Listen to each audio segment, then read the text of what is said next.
Bonjour amis traders, comment allez-vous? Bienvenue dans cette nouvelle vidéo, bienvenue à ceux qui nous rejoignent en cours de route.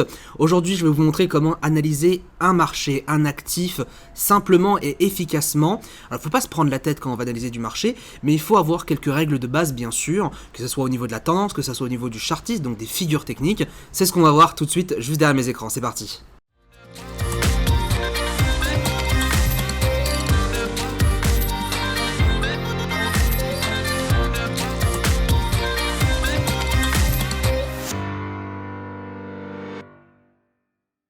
Parfait, alors on se retrouve devant mes graphiques. Alors concentrez-vous bien, j'ai besoin de votre attention un maximum puisque on va être, vous et moi, quelques minutes ensemble. Mais tout ce que je vais dire par la suite va être extrêmement important et va vous permettre littéralement de métamorphoser votre trading comme j'essaie de faire au travers de toutes les vidéos que je peux vous partager. Cette vidéo-là va être vraiment pour une ouverture d'esprit sur l'analyse technique. C'est important, l'analyse technique c'est la base même d'un bon trading puisque pour trader, pour trouver des bons points d'entrée, il faut faire recours à l'analyse technique, surtout si on fait du swing trading et de l'intraday en particulier. L'idée en fait, ça va être de prendre du recul. Beaucoup de débutants, lorsqu'ils vont commencer en trading, n'ont pas cette prise de recul nécessaire lorsqu'ils tradent. Quand j'ai commencé le trading, c'est vrai que j'ai énormément tradé sur du minute. Et en fait, j'allais directement sur le minute, comme ça, et j'essayais de comprendre qu'est-ce qui se passe sur les marchés. Alors qu'en fait, pas du tout. Le plus important, c'est de se dire, ok, mon 1 minute, certes, c'est un unité de temps très court, mais c'est un unité de temps qui me sert à potentiellement prendre des positions. Le 1 minute ne me permet pas de savoir quelle est la tendance du marché, quelle est l'humeur du marché, quel est le mouvement prioritaire du marché. Il faut comprendre que lorsque l'on veut trader, il existe plusieurs styles de trading, ça je pense que vous êtes déjà au courant. On a le swing trading, on a l'intraday et on a le scalping. À mon sens, les différentes unités de temps qui sont représentées ici correspondent justement à des horizons de temps plus importants et donc à des biais, des styles de trading différents. Pour moi, à partir du moment où je vais commencer à aller sur du journalier, ou H4, je vais plus être sur du swing trading, voire du trading de position, donc du trading très long terme. Lorsque je vais être entre du M15, H1, H4, j'estime que je serai plus sur de l'intraday, donc des positions qui s'ouvrent le matin, qui se ferment l'après-midi. Et c'est vrai que le H1, plus particulièrement, nous permet d'avoir une vision, on va dire, plus hebdomadaire du marché, et donc de savoir un petit peu qui fait quoi. La première chose à se poser en termes de questions lorsqu'on veut commencer une analyse technique, c'est qui a la main. C'est ça le plus important, qui a la main. Grâce aux unités de temps et ce que je viens de vous dire, on sait que maintenant qu'on a différents styles de trading qui sont aussi représentés par les différentes unités de temps, eh bien on va pouvoir, en fonction de l'unité, arriver à savoir qui a la main en fonction du style de trading. Pour cet exemple, je vais partir en journalier. Vous allez très rapidement comprendre qu'est-ce qui se passe un peu déjà dans ma tête pour voir le marché, et vous allez voir très simplement, vraiment très bêtement, à quel point une bonne analyse technique sans prise de tête peut transformer un trading entier. Généralement, peut-être que vous ne faites pas encore d'analyse technique, ou si vous en faites, généralement c'est vrai qu'on va sur des petits UT, on se dit tiens ça baisse, je cherche de la vente et ainsi de suite. Mais c'est une mécanique un peu plus complexe que ça. Dans ce graphique ici, pour regardez un petit peu sur le journalier et le H4, on est dans un mouvement haussier que l'on a depuis début 2019. Donc regardez bien le graphique, haussier depuis début 2019. Pas de souci là-dessus. Si le biais est haussier, nous essaierons, puisque c'est le but d'un trader bien sûr, nous essaierons de faire de l'achat. On essaiera de faire de l'achat à chaque fois qu'on vient casser des plus hauts et ainsi de suite. Mais on peut aussi faire des achats, ce qu'on appelle des achats sur repli, c'est-à-dire des achats en fait où le marché vient se poser sur une résistance, la résistance devient support, on achète le support pour aller chercher plus haut. Ça, jusqu'ici, vous m'avez compris. L'intérêt là-dessus, c'est dans un mouvement haussier comme celui-ci, dans une tendance principale, eh bien je vais forcément donc avoir des zones sur lesquelles je vais pouvoir payer. C'est-à-dire que même ici, lorsque le marché se replie, je vais pouvoir quand même payer peut-être juste là, eh bien le dernier plus haut. Donc le marché vient taper son dernier plus haut, il pull back dessus et il repart à la hausse. Comment ce point d'achat ici pouvons-nous l'anticiper en fait sur des UT plus faibles sans pour autant se dire ouais mais je regarde sur les minutes et ainsi de suite. Regardez bien comment on va construire ce marché. Vous avez un biais haussier juste là, et on va noter en fait les niveaux les plus importants. Donc les niveaux les plus importants, pour moi, dans cette hausse, Je vais vous les dire. Ils étaient donc précisément, il y en avait deux exactement.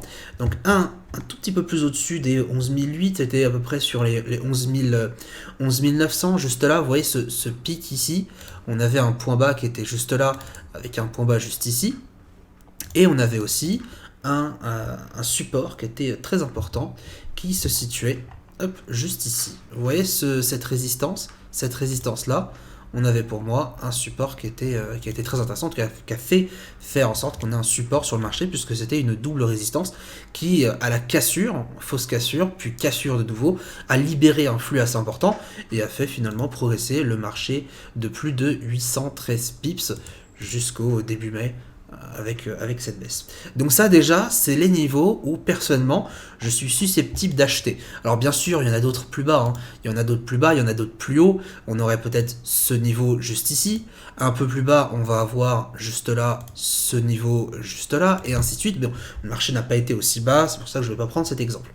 Ça, ce sont les niveaux sur lesquels je serais prêt à acheter, même si le marché baisse. Parce qu'encore une fois, j'estime que la tendance, le mouvement est toujours haussier. À partir de quel moment je vais arrêter? Bon, très certainement à partir du moment où on aura peut-être corrigé 50%. C'est-à-dire qu'à partir de 11 343, j'estimerai que le biais haussier que l'on a ne sera peut-être plus assez important pour que je puisse payer encore tous les niveaux. Donc, qui a la main en swing trading actuellement? Ce sont les acheteurs. Déjà, la question est posée. Donc, qu'est-ce que je dois privilégier parmi tous les trades que je vais faire? C'est l'achat. Retenez bien ça dans un coin de votre tête, c'est très important. C'est la question qu'on doit se poser tout le temps. Qui a la main? Les plus forts ont actuellement la main à l'achat.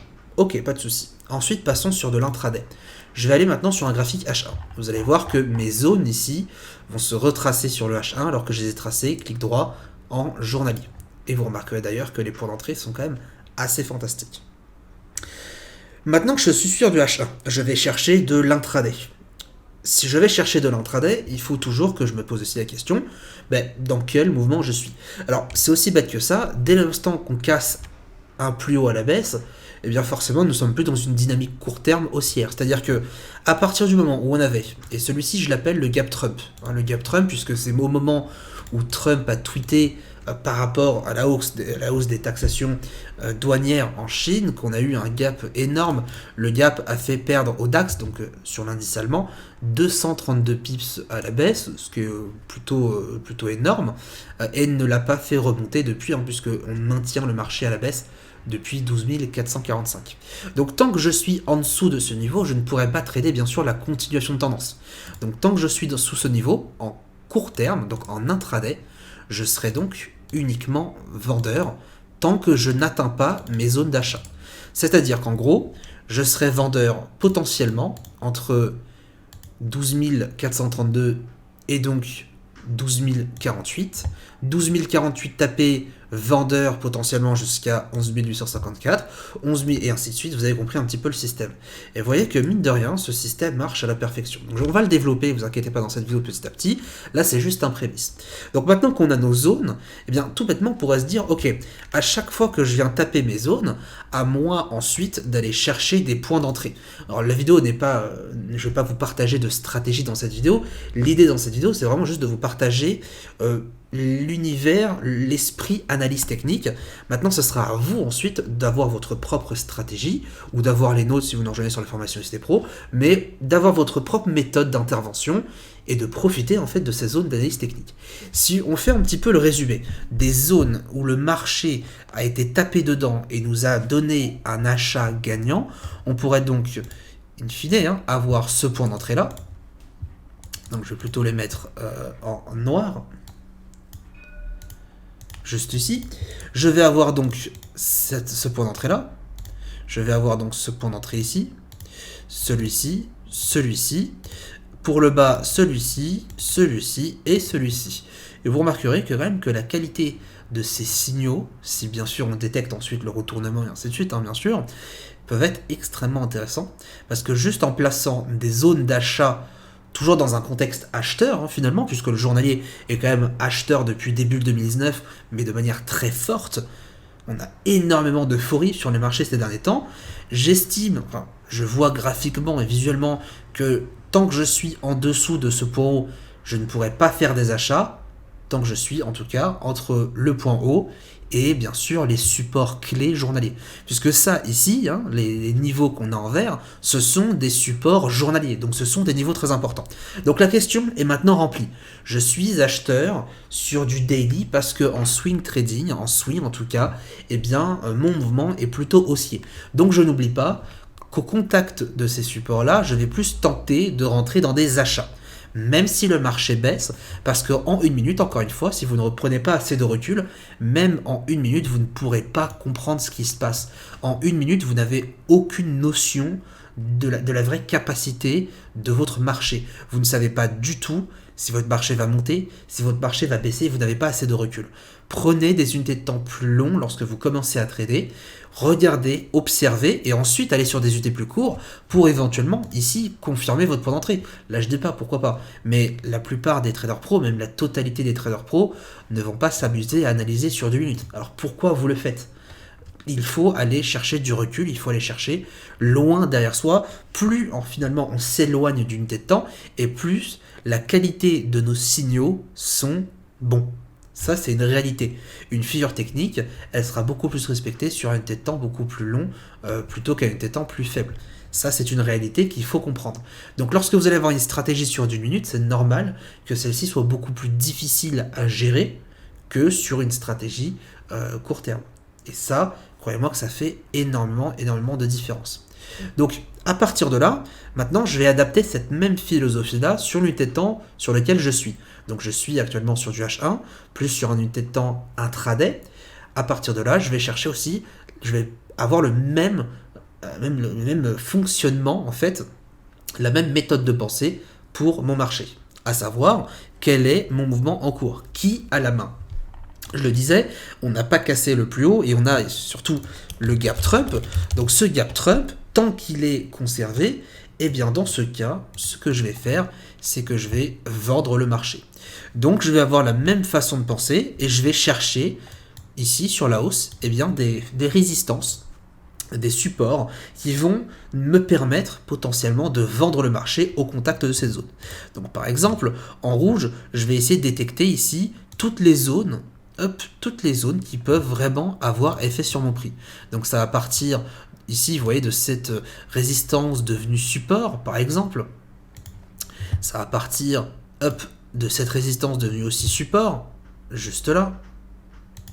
Ça va partir de cette résistance devenue support une nouvelle fois, juste ici. Et ainsi de suite. Là, vous voyez qu'on a un niveau aussi qui est assez important et qui fait aussi office de niveau journalier. Donc on a un niveau journalier et un niveau H1, donc un niveau très important, et ainsi de suite, et on peut ensuite faire toutes les résistances supports supplémentaires. Maintenant qu'on a ce même état d'esprit, deuxième point très important lorsqu'on fait de l'analyse technique, ça va être de repérer les figures techniques. Les figures techniques, il y en a quelques-unes là-dessus. Pour moi, la plus importante, c'était celle-ci. Cette figure technique-là, et c'est vrai que c'est très intéressant parce qu'au moment où je tourne la vidéo, eh bien, on a eu un point de contact pile poil sur le haut de ce niveau, plus cette double zone daily H1. De ce triangle, du coup, je peux en découler une partie basse, et je peux aussi en découler un milieu. Donc ce milieu, je vais prendre le milieu, donc avec un Fibonacci 50, je vais prendre le milieu de ce, ici, de ce canal baissier, et je vais lui donner une petite couleur, un petit style différent, voilà, qui va me permettre d'avoir cette représentation graphique. Cette représentation graphique, vous voyez bien d'ailleurs qu'il y a quelques réactions, d'ailleurs à ce moment précis, réaction encore une fois sur la zone daily plus intraday. Maintenant qu'on a nos niveaux en tête, troisième et dernier élément, eh bien ça va être maintenant de faire son scénario, de faire le schéma. En gros, comment ça va se passer ? Je sais pertinemment qu'il y a une règle en trading qui existe, qui est très importante, qui nous dit « nous ne vendons jamais un support ». En gros, ça voudrait dire que lorsqu'on est par exemple ici, je sais pas, à 12 060, je ne vais pas vendre 12 060 en espérant casser le support. Ça, c'est une règle très importante qu'il faut respecter, puisqu'encore une fois, nous ne savons pas l'avenir, nous ne sommes pas devins. Nous jouons uniquement avec les probabilités. Lorsque j'ai par exemple une position vendeuse à 12 075, mon but sera déjà de prendre des bénéfices sur le bas de la zone, puis ensuite, pourquoi pas, shorter une nouvelle fois si ça casse. Il ne faut pas anticiper la cassure d'un support, parce qu'encore une fois, vous ne pourrez jamais savoir si oui ou non on va réellement le casser. Ça, ce n'est pas possible de le savoir, et généralement, quand on le fait, la probabilité de gain n'est vraiment pas très bonne. Donc, à partir de là, il faut réfléchir intelligemment. Je veux donc, sur mon marché, vendre le DAX. À chaque fois qu'on va peut-être casser une résistance ou même rebondir sur une résistance, et je prendrai des bénéfices sur mes zones d'achat, auquel cas, sur mes zones d'achat, je vais tenter un achat, ici on le voyait à l'achat et là ici, donc finalement, sur à peu près 6 jours de cotation sur un mois complet, on pourrait faire beaucoup plus de bénéfices que si on tradait tous les jours comme un acharné, à vouloir trader tous les mouvements de prix possibles et finalement à se brûler les ailes assez rapidement. Donc voilà, réfléchissez un petit peu, je vous laisse sur cette vidéo, je pense que cette vidéo parle d'elle-même, l'analyse technique est un fondement essentiel si vous voulez gravir les échelons du trading, c'est-à-dire être de plus en plus rentable, être de plus en plus confiant dans votre manière d'intervenir et surtout vous connaître un peu mieux, connaître votre méthode, contrôler vos émotions, toutes ces choses-là ne vont venir qu'en patientant et en ayant une analyse avec une logique beaucoup plus intéressante que ce que vous faites actuellement. Lorsqu'on a ensuite contact sur nos zones d'achat swing, eh bien l'idée ça va être de voir la réaction du prix. Quelle est la réaction du prix à l'instant T? Alors bien sûr, en fonction de votre méthode, de vos stratégies, vous allez peut-être pouvoir trouver des points d'entrée. Et ces points d'entrée-là, le but, ça va être de prendre des écarts entre les zones d'achat swing et peut-être d'aller chercher des petites zones ici, ce qui nous donne sur du H1 des petits intervalles de 90 pips. Ici, 70 pips là, qu'est-ce qu'on peut avoir d'autre? On peut avoir 85 pips ici, et même 78 pips plus haut. Donc vous vous rendez compte que ces petits trades que l'on voit en H1, sur du M5 par exemple, sur du M1, on va avoir des impulsions beaucoup plus clés, et vont vous donner des trades qui vont faire facilement 90 pips, sans pour autant être un trade très risqué, parce qu'on a un stop loss qui est un tout petit peu plus bas que la zone, et on va aller chercher des zones intermédiaires. Ou alors, on pourrait aller chercher un peu plus loin, et on pourrait aller chercher donc des zones résistance swing un peu plus haut, et d'aller chercher donc des achats entre les zones swing. Donc à savoir, un achat ici, entre cette zone swing à 11 840 et cette résistance 12 020, ce qui nous ferait un trade de 175 pips. Exactement pareil à l'inverse, un achat tout en bas sur l'achat swing pour aller chercher une première zone swing à 200 pips, puis une deuxième zone swing plus haut à 12 025 qui nous fera gagner 387 pips. Et la méthode de réflexion est exactement la même sur à peu près tous les marchés et à peu près tous les contextes. Je regarde qui a la main sur un unité de temps plus long, sur du swing trading. Est-ce qu'on est acheteur? Est-ce qu'on est vendeur? Est-ce qu'on est neutre? Ensuite, je vais dézoomer sur un unité de temps plus court, sur de l'intraday. Est-ce que je suis acheteur, vendeur ou neutre? À partir de ce moment-là, je me fais la réflexion. Qu'est-ce que je dois faire pour profiter des mouvements du prix? Et dans ma tête, je me dis donc, ok, lorsque je suis proche de mes zones d'achat swing, je vais tenter des achats. Ici, ici et ici. Et lorsque je suis en dehors de ces zones swing ou que je les casse, eh bien je vais tenter de la vente tant qu'on maintient ici le plus haut. Donc tant qu'on n'est pas plus haut que le dernier plus haut, forcément le biais ne sera pas haussier sur mon unité de temps en cours, c'est-à-dire sur du H1, mais le biais est toujours haussier sur une unité de temps plus haut, c'est-à-dire mon journalier. Donc sur du H1, je vais en fait profiter des zones intermédiaires, je vais profiter de la tendance intermédiaire pour pouvoir passer des positions à la hausse comme à la vente de manière répétitive. Et voyez un petit peu ce système-là d'analyse technique, il reste assez simple. Qu'est-ce que j'ai fait globalement qui a changé mon analyse ici? En fait, ce que j'ai juste fait, c'est que j'ai identifié des zones sur différentes unités de temps, à savoir uniquement 2, et je leur ai donné une importance différente. C'est-à-dire que lorsqu'on traite des zones, en général, on va les trader de la même manière, on va trader avec la même couleur, et on va se dire, tiens, c'est des zones là, j'ai des zones là, j'ai des zones là. Or, en fonction de l'unité de temps sur laquelle vous allez analyser vos zones, elles auront forcément une importance différente.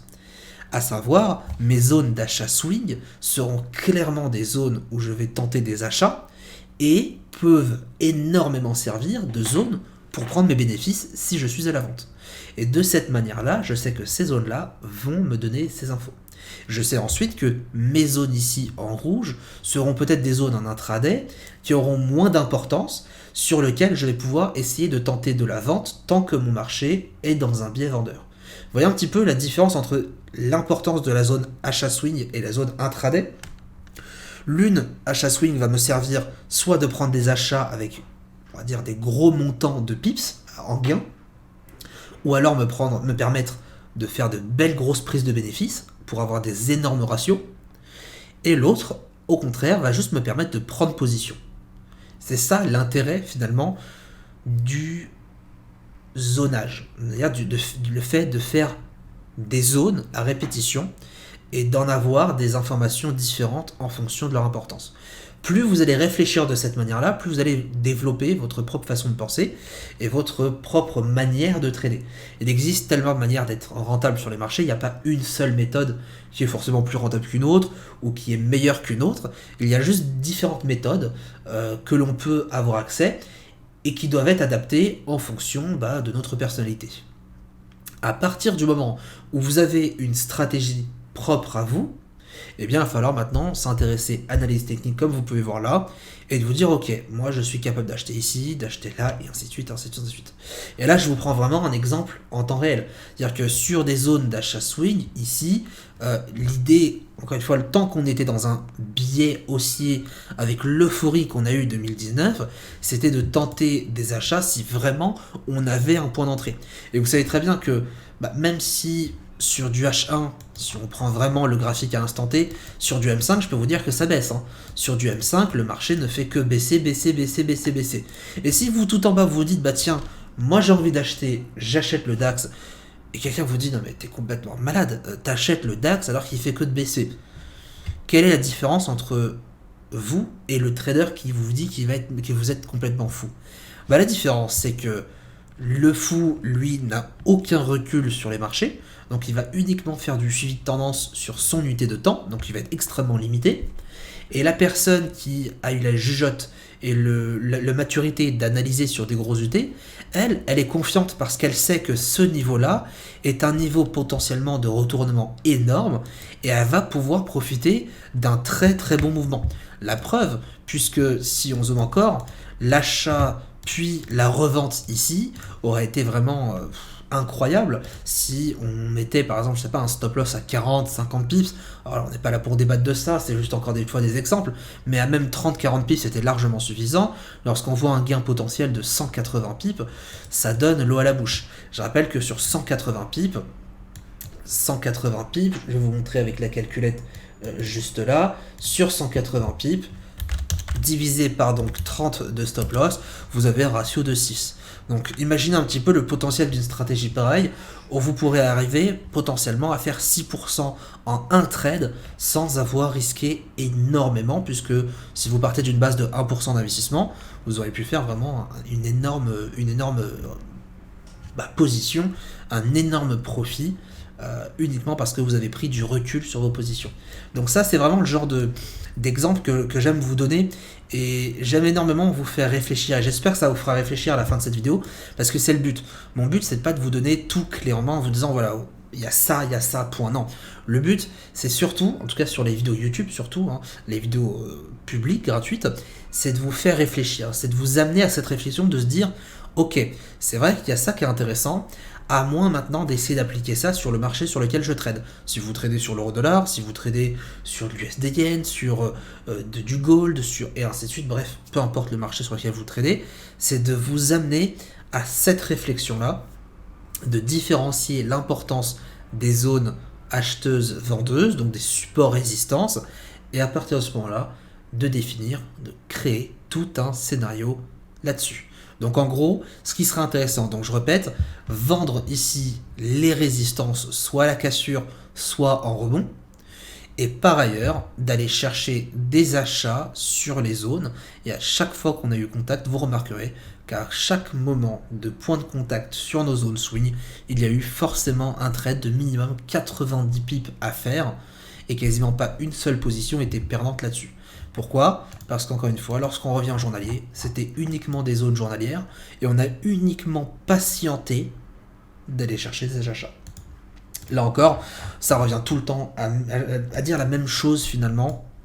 Un bon trader, c'est un trader qui sait patienter ses bons points d'entrée, qui sait patienter ses bons niveaux de prix pour entrer, et même finalement si on supprimait ces zones à la vente, même à l'achat, même à l'achat, il y avait beaucoup de choses à faire, il y avait beaucoup de pips à faire.